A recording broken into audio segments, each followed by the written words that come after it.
ఈరోజు మనం అసలు పుస్తకం ఎందుకు చదవాలి అనే విషయం గురించి మాట్లాడుకుందాం. ఒక మంచి పుస్తకం మనం చదివినప్పుడు అందులో ఉన్న అక్షరం కొన్ని సందర్భాలలో మనకి భయం కలిగితే ధైర్యం చెప్పే మిత్రుడు అవుతుంది. తెలియని విషయాలకు సమాధానం చెప్పి ఒక గురువులా జ్ఞానాన్ని ఇస్తుంది.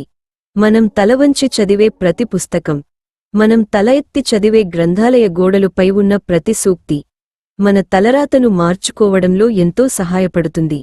కొన్ని సందర్భాల్లో మనల్ని ఓ ప్రేమికుడుగా, ఒక శ్రామికుడుగా, ఒక ప్రకృతి పర్యాటకుడిగా, ఒక వ్యాపారవేత్తగా, ఒక అంతరిక్ష యాత్రికుడిగా, రానున్న తరాలకు మార్గదర్శకుడిగా మార్చగలిగే సామర్థ్యం పుస్తకానికి ఉంది. మనిషి మెదడులో ఉన్న ఆలోచనలు అక్షరంగా మారినప్పుడు కన్నా ఆ అక్షరం పుస్తకంగా మారినప్పుడే అతని గొప్పతనం ఈ ప్రపంచానికి తెలుస్తోంది.